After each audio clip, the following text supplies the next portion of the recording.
Assalamualaikum warahmatullahi wabarakatuh. Apa kabar anak-anak ibu? Masih sehat kan?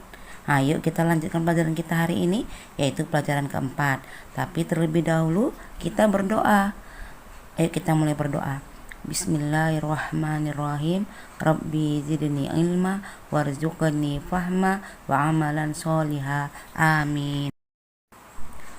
Pelajaran 4 kita kali ini temanya adalah bulan Ramadan yang indah.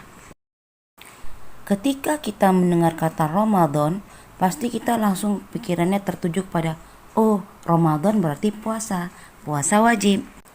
Sekarang kita perhatikan dalil Al-Quran, yaitu Quran surah Al-Baqarah ayat 183 yang menganjurkan kita atau mewajibkan kita untuk berpuasa. A'udzubillahi minasyaitonirrajim. Bismillahirrahmanirrahim. Ya ayyuhalladzina amanu kutiba alaikumussyam kama kutiba alal ladzina min qablikum la'allakum tattaqun. Yang artinya, wahai orang-orang yang beriman, diwajibkan atas kamu berpuasa sebagaimana diwajibkan atas orang sebelum kamu agar kamu bertakwa. Pada kata kutiba berarti diwajibkan. Wajib bagi orang-orang yang beriman untuk berpuasa. Wajib artinya jika dikerjakan mendapat pahala dan jika ditinggalkan berdosa. Nah, sekarang kita masuk subtema puasa di bulan Ramadan.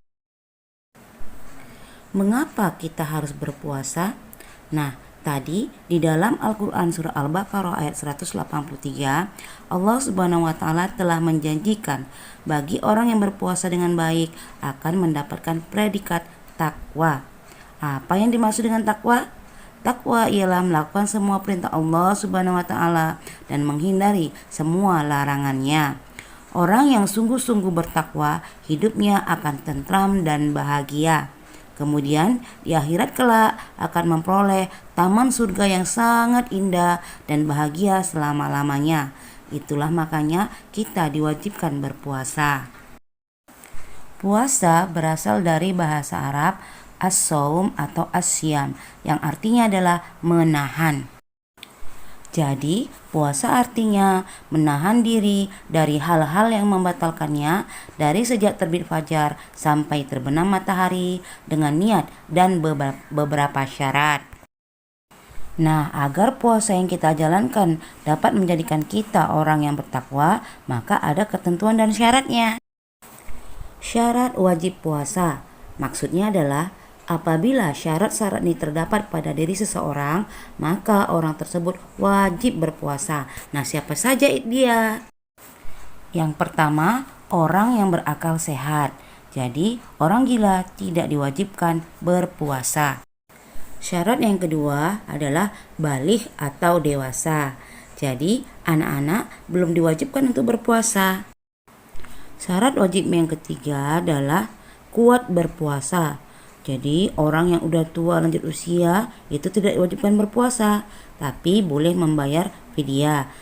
Dan juga orang sakit tidak diwajibkan berpuasa, tapi apabila dia sudah sembuh, maka dia diwajibkan untuk mengganti puasanya. Syarat yang berikutnya adalah syarat sah puasa. Artinya, apabila syarat ini terdapat pada seseorang, maka puasanya sah. Yaitu siapa aja? Yang pertama itu adalah agamanya Islam.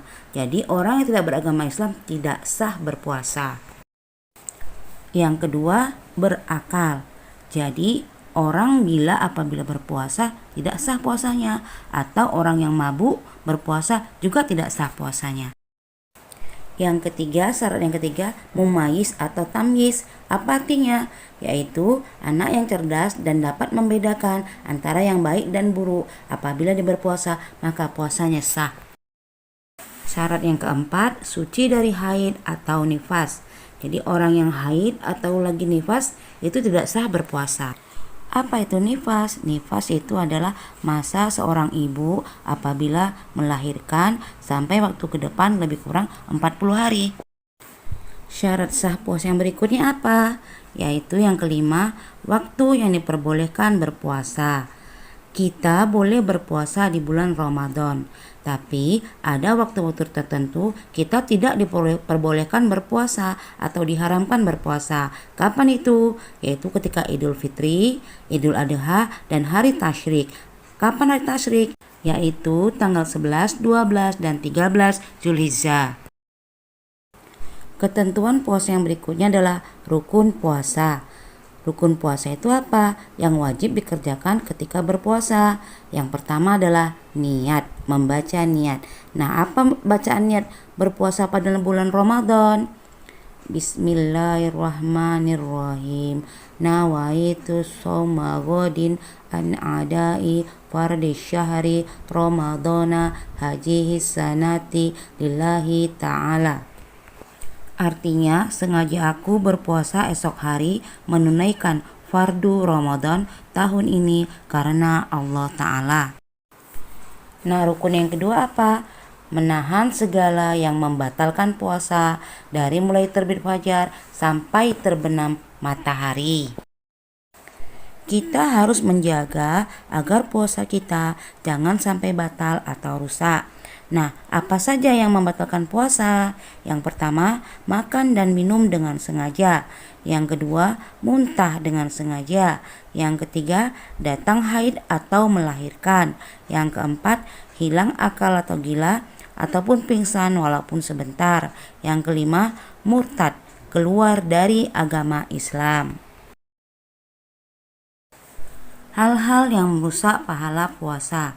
Apabila seseorang sedang berpuasa lalu melakukan perbuatan tercela, maka rusak atau berkurang pahala ibadah puasanya.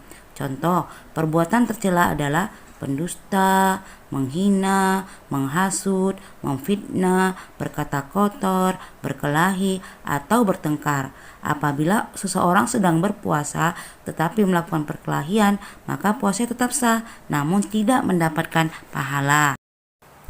Nah, untuk tugas hari ini kamu kerjakan ayo berlatih nomor 1 sampai nomor 5 pada buku paketmu halaman 35. Nah, pelajaran hari ini Ibu cukupkan sampai di sini. Ibu akhiri. Wabillahi taufiq wal hidayah. Wassalamualaikum warahmatullahi wabarakatuh.